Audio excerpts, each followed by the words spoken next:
ahead and get started. All right, good morning. Kate Geckler asked me to come talk to you all about the just financial aid, and I have some questions that students have asked in the past. I'm going to try and answer those. Of course, I'll take your question if you have any, and I'd certainly welcome them. But as far as introduction, my name's Jason Hibbert. I'm the interim financial aid director here at EOU, and it's just really to start off. One of the questions was, is it really important that when you look at your aid package, you make sure that you're covered for the full amount of tuition? Why or why not? It may seem obvious that if your financial aid is meant to cover your college education, then yeah, it should. But it is important to look, because you can't just assume. I have a lot of students in financial aid or that come to financial aid after the fact saying, oh, I filled out FAFSA. My everything should be covered. Well, it's not necessarily the case, because there's a lot of different things. So what I wanted to do is show you how to get in. If you go to the My EOU portal and search for Mountie Hub, it looks like this. Click on it, and then you get signed in. You're on the Mountie Hub main menu, and financial aid is a tab all to itself. The financial aid dashboard is where you see your financial aid offer. Now, I don't have a good example here because our test student doesn't have a FAFSA, because that student's not a real person. But you can see here that Monty has a donor letter required. So he has a scholarship, but he can't get that scholarship because he hasn't turned in his thank you letter. And it's right there. And that scholarship will be revoked if he doesn't get it. So it's important to know. If I click over here on the award offer, I can see the estimated cost of attendance, and again, this is a test, so don't pay any attention to the numbers. But we are going to estimate what your expected cost of attendance for the school is. It's made up of books and supplies, housing and food, tuition, personal and transportation expenses. This is a budget. This isn't what you're going to spend, though we estimate that it's going to be close to what you spend. Tuition and fees are directly billed to you. If you're staying on campus, so is housing and food. But books and personal transportation, those things are flexible. You can pay whatever you want or what you need. Those things can be adjusted. So if your cost of attendance doesn't accurately reflect your expenses, and that does happen sometimes, where if you're living in a really high, where it's a cost of living area is really high, and your housing is more than the $10,000 that we would give in this case here. It's just $3,800. But you could ask the financial aid office to adjust that. And what that does is that it creates more budget, which allows you to have more financial aid. It typically comes from loans. But that is a way to do it. So looking at your cost of attendance, Monty needs to get $9,300 to go to school for whatever term he has. And he has 2 scholarships, and they're just $0 because I just put them in there. I didn't want to mess anything up in balancing stuff. So, but he has these on here that he would pay out some dollar amount, and we can assume that maybe a couple thousand or whatever, and that would be subtracted from this cost of attendance. So this $9,300 would be a little bit less based on the free money that he's getting. So then under the other resources. And this is where I'm going to go off from this because, again, test student. Those will be things that may be outside resources, scholarships that they received, a staff fee benefit, or some other benefit for going to school that's going to help them reduce the cost of going to school, of attendance. And then at the bottom of this, which you can't see because he doesn't have any loans, are options to pay net cost. Those options will be federal work study, or a subsidized loan, an unsubsidized loan, a grad plus loan, or a graduate loan. There are things that you have to accept because there's some requirement, something that you have to do to get those. It's not free money. Like, for example, federal work study is money that you earn while you're working. It's a job. It helps you pay for a job. And loans are your money that you have to pay back later. So you have to say that you want them. We're not just going to obligate you to take out loans. But if you take those options to pay net cost, and you accept them all, then you should have enough to cover your cost of attendance. If they're at the bottom, it shows that you have a net zero. Once you accept loans, you'll have a new requirement over here that says you need to complete a master promissory note and entrance counseling. Excuse me.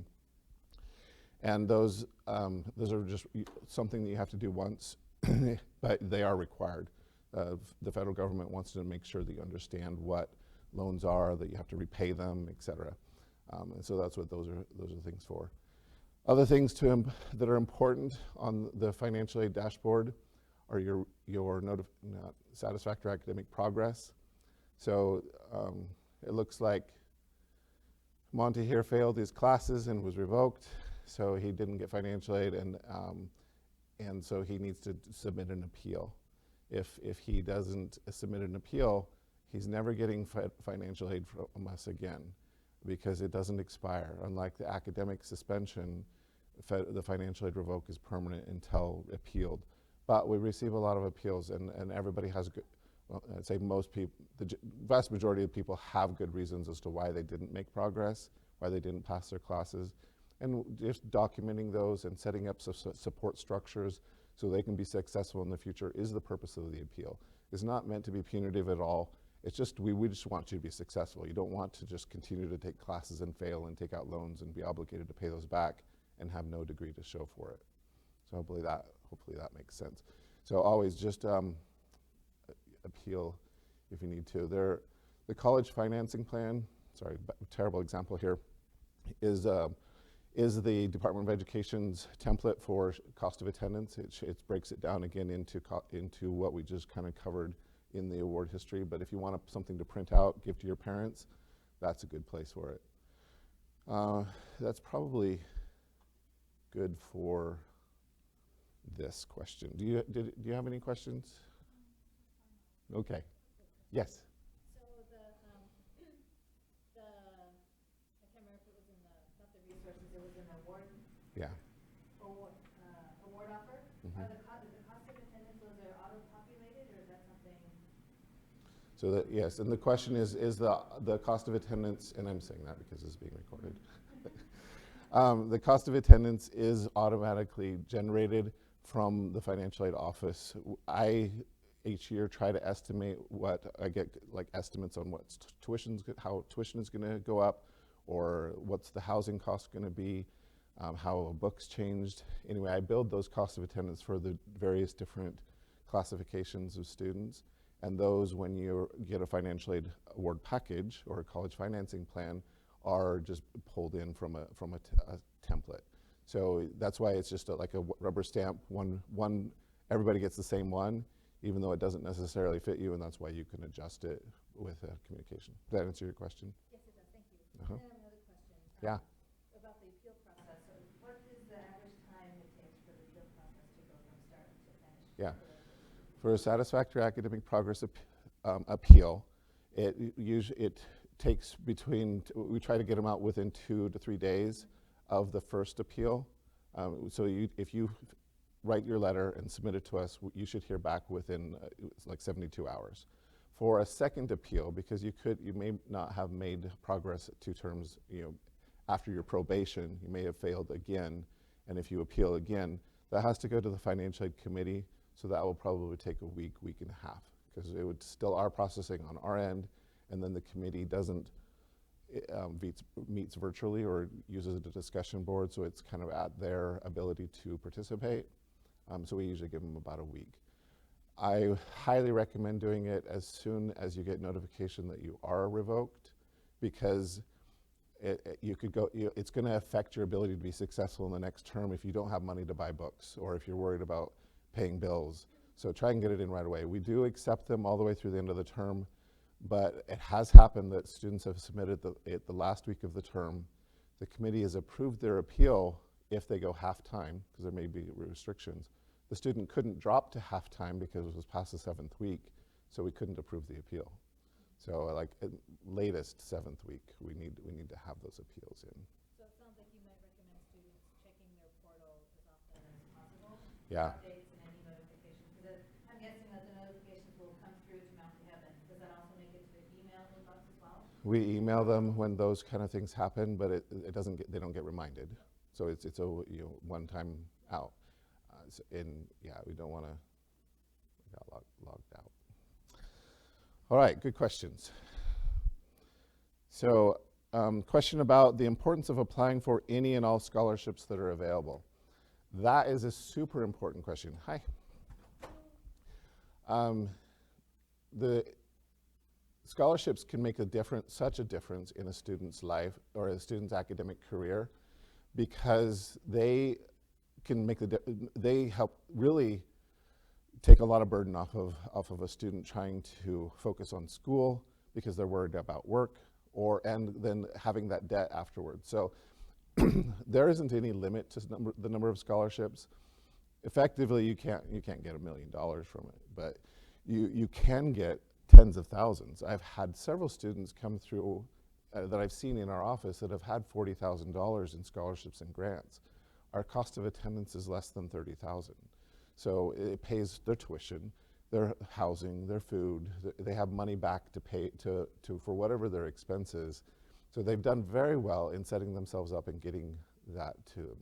We recommend that you apply for as many scholarships as you can, starting with what's closest to you, because the more people you have to compete against, the more you have to outshine. And realistically, it's better. Your odds are better just by applying locally. So apply at the school. Like EOU has a foundation application that unfortunately closed March 1st. So you can't, if you haven't done it, you can't do it this year. But we do have it open for a long time, starting in October. Would normally close in February. This year it was March. But that is an application that you can apply for several hundred different scholarships with that one application. And you're only competing with students that go to EOU. Their OregonStudentAid.gov is also a great opportunity if you're going to an Oregon school. Surely we have it linked. Well, let's just go there.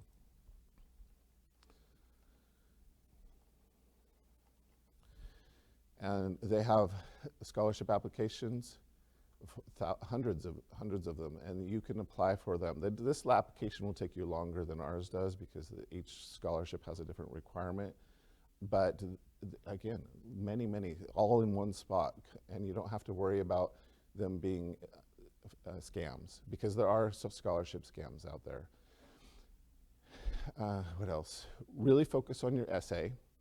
That's the most important part of your scholarship application, because you can't really change anything about demographics. You are, that's just what you are. But you can really show the person that's reading your scholarship essay who you are and why you should get that scholarship, because that's what's going to make the difference. We have, for example, the foundation scholarship application takes all this data, filters it in, and a committee gets 120 different students essays to read. Reading those essays, they're going to look for, did you answer the question asked of you? So like the scholarship, they want to know a specific thing. They want to know, like, what's your future? What do you plan on doing? How maybe are you going to give back? What can you do? Everybody needs money, so you never say because I need it, because that's true of everyone. You want to really show yourself. Be personable, be memorable, let your personality come through as best you can. And then don't make any grammar errors or any spelling errors, like zero, because just one, that could be the difference. It's just knocks you down. Use the writing lab. You have writing tutors there that can read it. We have friends and parents read it. They're not going to be as critical. So while it's a good start, use somebody who's going to look at it in a very critical way, the same way that the reader may be reading it, and try and get a few templates of, like, this is a format of an essay and this, and then you can customize those to the different scholarship applications, so you don't have to invent the wheel every time. Because say you spend 20 hours writing scholarship applications, and you get one $500 scholarship. Seems like a lot, right? Well, so there's like $25 an hour. That's a lot of money if you can think of it like that. So think of it as a second job, and just apply. You have to do them early, but again, no limit. You might not be able to take out loans. That's not a problem. This, yes, I think they closed March 1st, unless they extended. Oh, they extended it. So the final deadline is April 1st.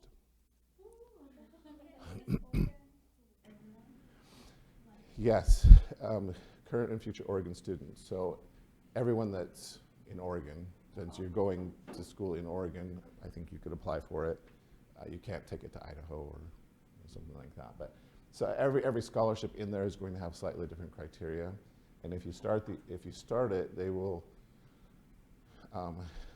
They have a search function, so you can say I'm majoring in business, so it filters out everybody that's in nursing, and so you can go through and you can get, like, I think you can apply for 20 to 40, 20 or 30 different scholarships, and that'll take you some time. But yeah, do go to OregonStudentAid.gov and complete their application.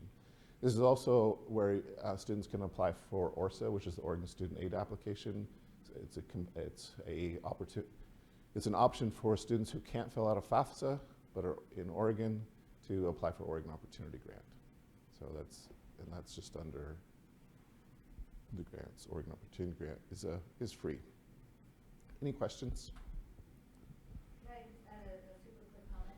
Yeah. As students are, going around and getting feedback from, friends and family and other, folks like the Writing Center, just wanted to also let them know that our Department of Diversity, Equity, Inclusion, and Belonging is more than happy to help students kind of navigate that process and help them come up with different ideas and different ways to approach and kind of share their lived experiences too.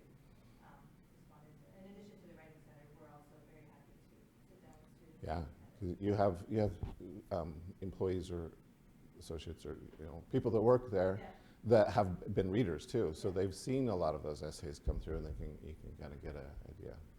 So that's a good idea. Any others? Okay. So what is the difference between grants and loans? And the simple answer is grants are free and loans are not. But grants are awarded based on need. They don't have any merit to them, or it's just financial need. So you fill out a FAFSA, which is the free application for federal student aid, and that based on your family's demographics or their income and household size, FAFSA, or the Department of Ed, determines how much of a Pell Grant you're eligible for. Oregon uses your FAFSA to determine Oregon Opportunity Grant, and again, that's free money. So the maximum Pell Award is over $7,000.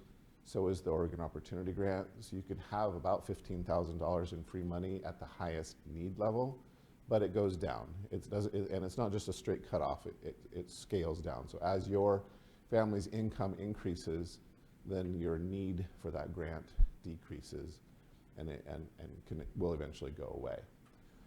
Student loans are guaranteed through the FAFSA. If you can take out a FAFSA, if you're eligible for FAFSA assistance, loans are financial assistance.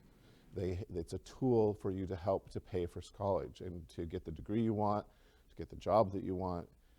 I encourage everybody not to take out more loans than they need, but I don't discourage students from taking out loans because it is an effective tool to getting what you need, and it should have a return on investment.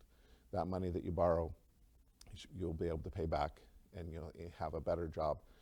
Maybe it's not even a higher paying job, because when I was fresh out of college, I started at Toyota Logistics Services, which is a port processing plant for Toyota.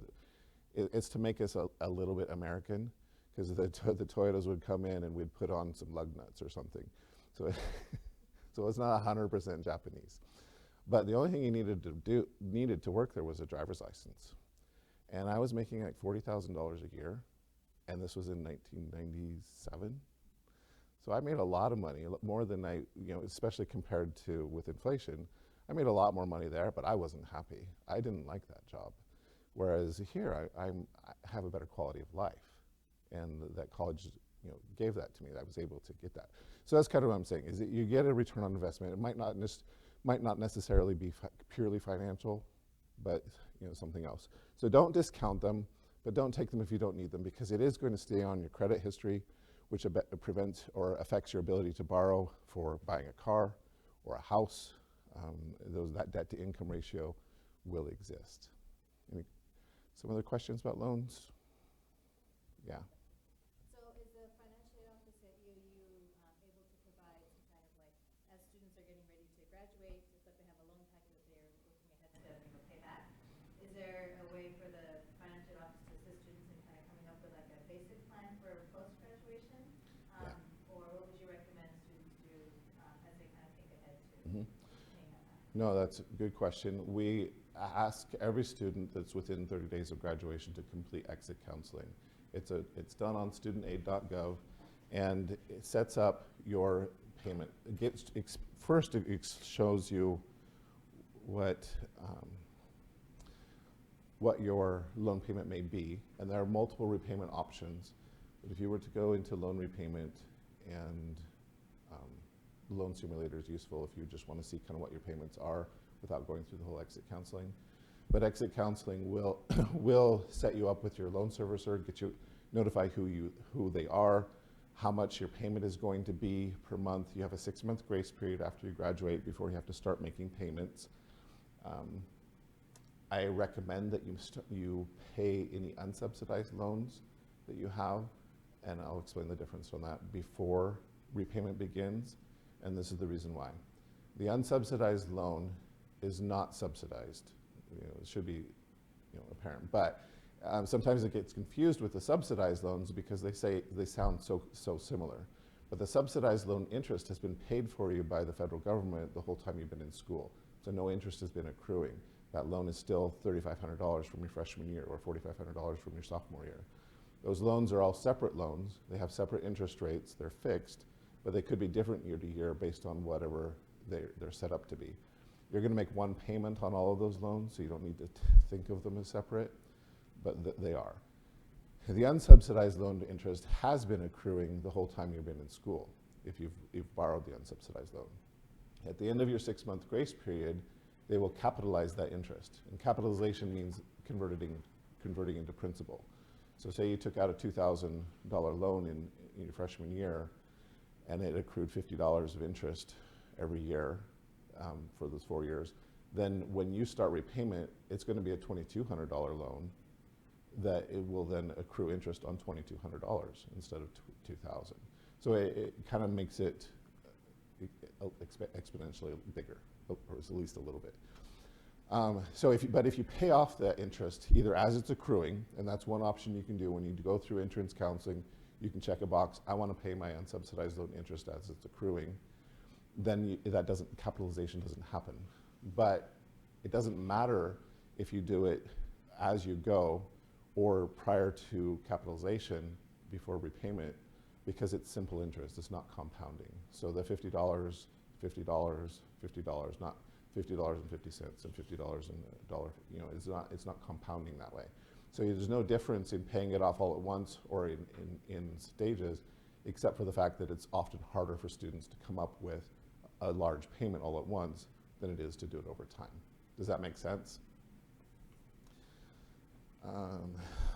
So anyway, as far as repayment, you're going to know what you are going to pay. There are just a standard repayment plan over 10 years. It's amortized, and you just pay a single payment. There are graduated plans that start smaller and grow larger, expecting that your income is going to increase. There are payments based on your income and your household size, so your discretionary income. They may be 10% of whatever amount of money that is discretionary, that they take out and say, okay, this amount is protected, you need this for living, this is what you can use for spending, we're going to take 10% of that, that's your repayment is. Having an income-based repayment plan could put you in a zero or negative amortization state where you're not paying your full interest, and so your loan is not getting paid off or even increasing. But it is affordable, and that's more important to make those payments than it is to not make them because you can't afford it, because once it goes into default, you lose a lot of benefits and hurts your credit. So you want to make sure you make your payments, even if they're $0 payments. That counts. And there are some loan forgiveness programs that you may be eligible for depending on what you go into. If you go into a public service, you might be able to have some of that those loans discharged or forgiven. Does that adequately answer your question? Thank you. So would you recommend then students kind of explore this website in addition to, while they're kind of looking at different loan options and scholarship options? Yeah. To have an idea? Yeah, You don't have to have graduated to access this information, right? No, you do have to, well, I mean, it says log in, but I don't think you actually have to log in. But if you want to just start, like, say, like I have a job or I don't, or you can, ask you some questions to kind of set up the scenario, and then you tell it how much you borrowed, or if you log in, it knows how much you borrowed. But if you're planning for the future, it's like, oh, I need to borrow for my junior and senior years still, add those in, and then it'll tell you what your repayment would be, and give you, and compare it with like income-based or graduated or extended or all these different options. So yeah, you can know today what you expect to pay, and that's a good idea when you're deciding whether or not you want to borrow that money or use your savings, because sometimes it's nice to have a little cushion for emergencies and not just spend it financially. It makes more sense to pay what you can rather than borrow it, but you also don't want to get into a situation where you can't meet your living expenses, right? Does that make sense? All right, let's see. I kind of already covered this one, the different types of loans and why it may be helpful to begin paying when you're already enrolled, and what a Parent Plus loan is. We didn't talk about that, so I will address it. The Parent Plus loan is a loan for undergraduate students that are dependent on their FAFSA. It doesn't mean that you are living with your parents. Dependency on FAFSA is very narrowly defined. You have to answer yes to one of the dependency questions, otherwise you are dependent, even if you're financially self-sufficient and living on your own. But as a way for parents to help contribute toward the cost of going to school, the federal government has a Parent Plus loan, as a parent loan for undergraduate students. It has a little higher interest rate and a higher loan fee. It requires a credit check. It's not guaranteed, but they only can't have adverse credit. They don't have to have credit. They don't have to have good credit, but they do have to be U.S. citizen. They have to be, otherwise, the student has to be eligible for financial aid, and it can cover up to the cost of attendance, because your student loans are limited by statute to a certain amount each year, and that's for your protection. If you can only borrow $5,500 in your freshman year, a school can't gouge you for $50,000 because you can't borrow it. You just can't. But it also it increases each year. It goes $5,500, $6,500, $7,500 because they see that you're progressing towards degree completion, and you're more likely to be able to repay those loans. So it does increase. However, if you haven't done any scholarships or you haven't gotten any scholarships, your grants and your loans, but your student loans aren't going to be enough to cover your full cost of attendance. So you're going to have outside employment or parental support to cover that difference. And the Parent Plus loan is one way parents can support you, because it's hard for a family to all of a sudden to come up with an extra $1,000 a month to pay towards school, because people don't budget that way. They spend what they earn. I mean, that's the point of it, right? They earn the money and they spend the money. And maybe they have some savings, but not to the extent of all of a sudden a huge expense. So the Parent Plus loan allows them to take that and pay it over time. So even though they maybe be able to afford a little bit, that excess they can take out as a plus loan and extend those payments for years after you graduate. There are some borrower benefits that I think are important with federal loans, because private loans are also an option. When students come to me and say, my parents won't help me, they have this plus loan, but they won't take that out. Well, first let me back up just a little bit. If a parent can't take out the loan, then the student can take out a little bit more in they're considered independent for loan limits, and it doesn't change anything else, but they can take out $4,000 to $5,000 more on their own loans. That still might not be enough. But if the parents just won't take out the plus loan, the student doesn't get the excess, but maybe they will co-sign. And so the student can take out, or the child can take out a private loan with parents co-signing and borrowing their credit, and that could pay the difference.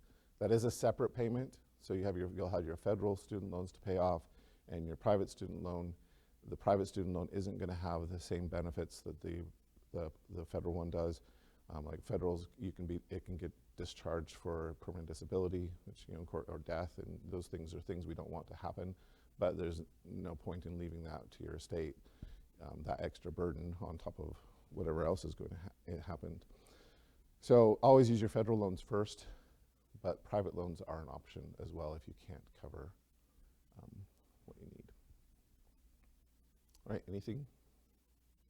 I have a question. Yeah. So the parent, the plus loans, do they have to be immediate family members, or could like an uncle or extended family member step in? No, the parent plus. Yeah, it doesn't have to be the parent of record. So, and when I say parent of record, I mean the parent on the FAFSA. So maybe the parents have divorced. Either biological parent can do it, or any parent of record on the FAFSA. So the parent may have remarried, and the step parent could take it out as well, but at most 3 people would be eligible for it. Grandparents, uncles, no.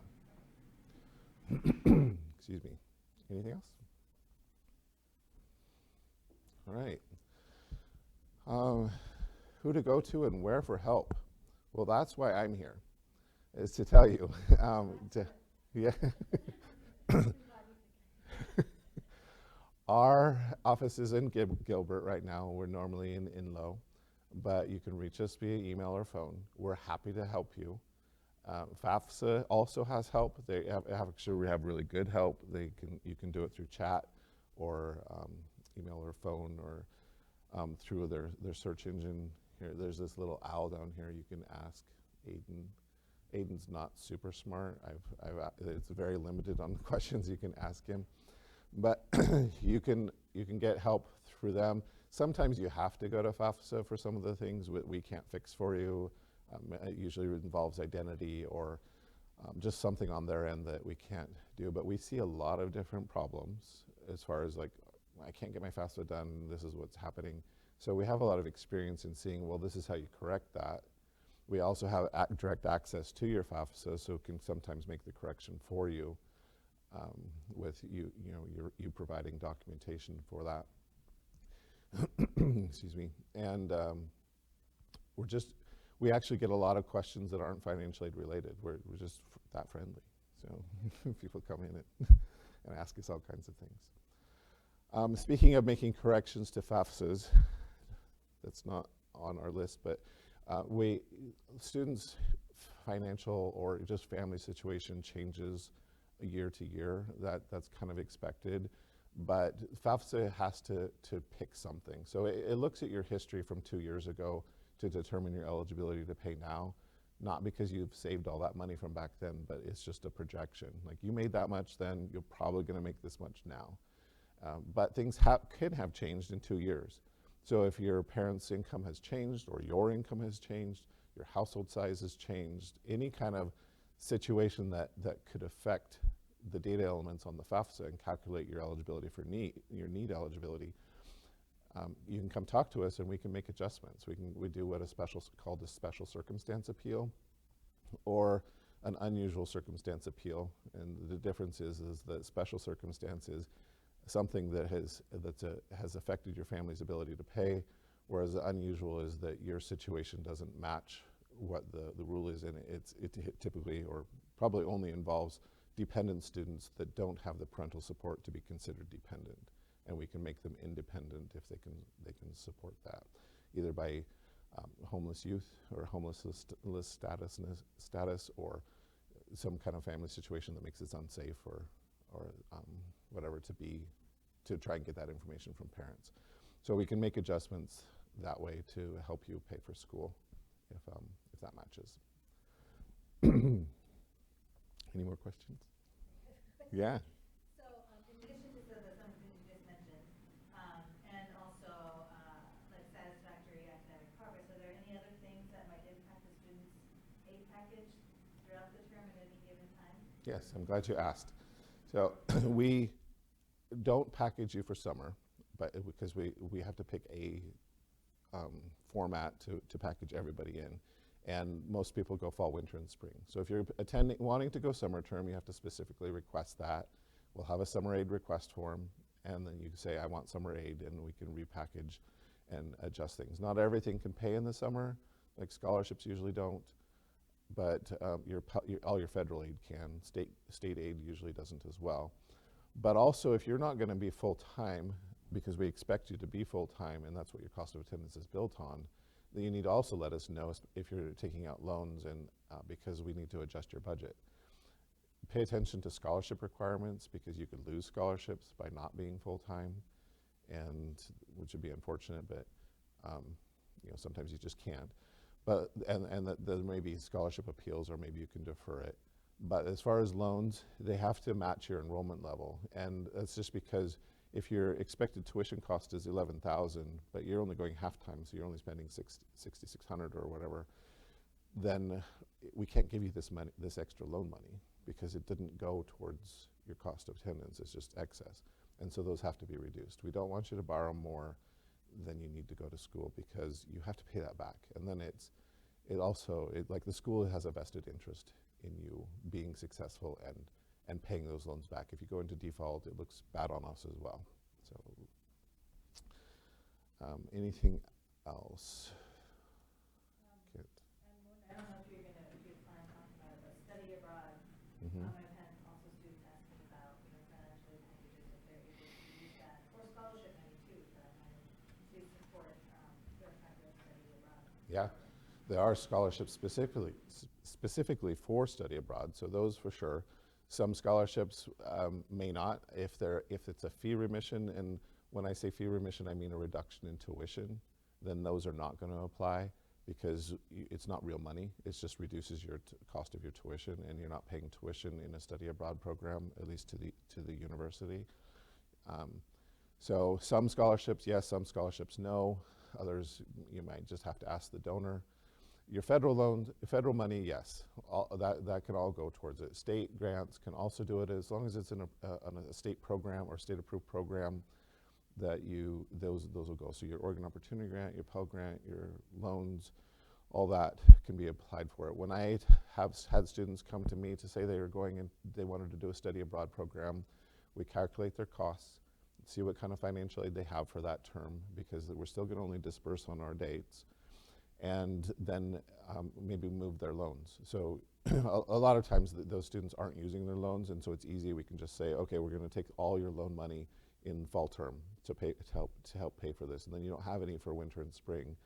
But the student didn't need it because they had other scholarships or grant money. So we can do that. I have to increase the cost of attendance to make room for this loan money, but that's an allowable cost. Those are costs of a tuition or program fees and et cetera, transportation, and so we increase the cost of attendance and adjust things as will work. But it requires talking to the financial aid office to do that, because otherwise we're not going to know, and it's just going to disperse insufficiently, perhaps possibly, and you're just not going to have enough. The programs will allow for a financial aid verification, because they want their down payment and their deposit and stuff well before we're going to disperse aid. But if they know that you're going to get financial aid, you just fill out this verification form, and the financial aid office signs off and says, yes, on this date they're going to get this much money, and then they will accept that, get you into the program, and then you just set it up so that it's either transferred to a third party from Student Financial Services, or it goes into your bank, and then you make a payment while you're over there.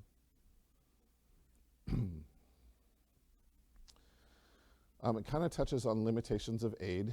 So aid is meant for going to school. It's not meant just to, as a source of income, or to buy a new car or fancy shoes.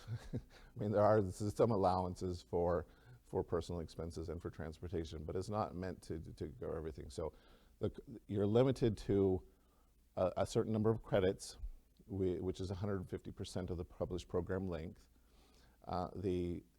That cost of, so like for a bachelor's degree, you need 180 to graduate. 150% of that is 270. So you'd only get financial aid up until 270 credits. Most of the time, that's not a problem. You have to, but if you're not passing at least 2 out of every 3 credits that you're taking, you're not going to hit that, and you're going to end up being short, and so you can get your financial aid cut off before then. More often, it's because students have done an associate's here, a trade school there, or whatever, and all those credits get pulled in, and there are too many attempted credits to finish the program, and so you can do a maximum hours appeal, and we can say, okay, we'll give you financial aid, but you can't take any electives that aren't required, and you have to take these classes because you're on a straight path to graduation. So those are the kind of limitations we have. Otherwise, they're not very. You can, as long as you're a regular student pursuing an academic program, you can get financial aid to pay for it. I guess probably the most important is the enrollment level, and that's more particular with scholarships. Though grants are affected, they'll pay out for less, but yeah. So what is a refund, and how can it be used? A refund of financial aid is money that you've received that exceeds your direct costs.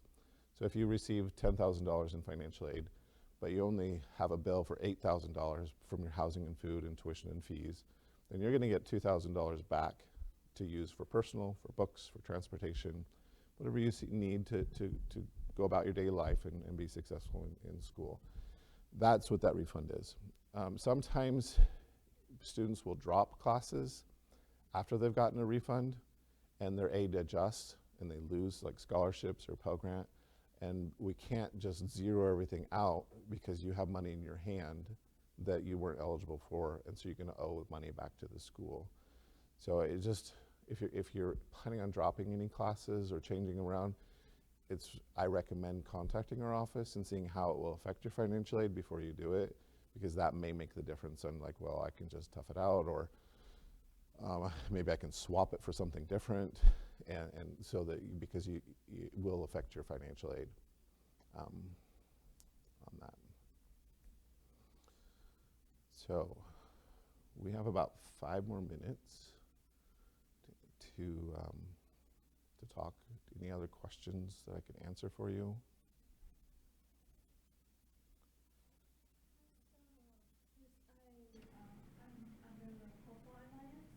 Yeah. So I'm trying to reapply, and it's not letting me like enter, like they provide me a social security number, like I think 004666. Mm-hmm. Now it's not letting me apply with using my the social security number required by me. Like, have they changed the way it's laid out? They have. That pseudo SSN, that 666 number, is not necessary anymore because you can create an FSA ID. They've made it possible for everyone to create a federal student aid identifier, and it's going to be more of a process if you're coming from overseas, because they don't have a lot of your information already in the Social Security Administration database or in the credit bureaus. But you and your parents can all create FSA IDs to sign it electronically and log in that way. So you wouldn't need the pseudo SSN anymore. And speaking of FAFSA, if you've applied for FAFSA and need to make corrections, you're not going to be able to until, well, probably for another couple weeks, because they just are really delayed in processing the 24-25 year, and you can't make any corrections until they've at least processed it once. But if you fill out an application and you just see it's pending, that's the reason why. It eventually will process, and we'll be able to get that information, help you make any corrections that you may need to. But yeah, I think it's a great thing that everybody can get an FSA ID, because it was a huge barrier for your parents in the past, I'm sure, because you had to mail physical signatures back and forth, and that's just no longer going to be needed. So it's going to help a lot. It will be a little bit of a process though, verifying identity. I'm already like on age, so I don't need my parents' signature. Perfect. But then every time I'm trying to fill out application, it doesn't let me sign. Basically, I have to print it up and sign. And you haven't created an FSA ID yet? I did. It's just that every time I'm trying to do the application, it keeps saying like it's been busy and I cannot access it. So I think, yeah, I haven't like basic. I made my ID, if you did your FAFSA first, is that what you did? Or, like, Last year I did, but this year haven't done anything. been busy. Okay, yeah, they've made a mess of things, and I apologize. I don't have any control over it, so but I'll still apologize because I know it's an issue. Once they get processing, I would expect that to get better. But come to our office, and I'll help you. We can look at it and see if there's anything else that we see, that because we see a lot of different things that can maybe help you or get you in contact with federal student aid. But first, I would just give it a couple of weeks until they're doing it. You're not going to miss anything critical by waiting that long. We do want you to do it as soon as possible. There are certainly advantages to doing it the first day. Well, not miss, like early. I don't want to say the first day because it doesn't effectively make any difference. But you're eligible for some different types of aid because you applied early and not later, like the Oregon Opportunity Grant for one.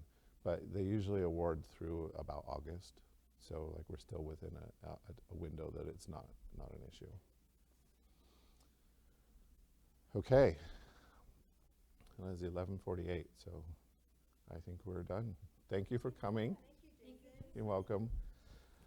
If you just had a question and you didn't want to share it out loud, our office is right over there. Thank you.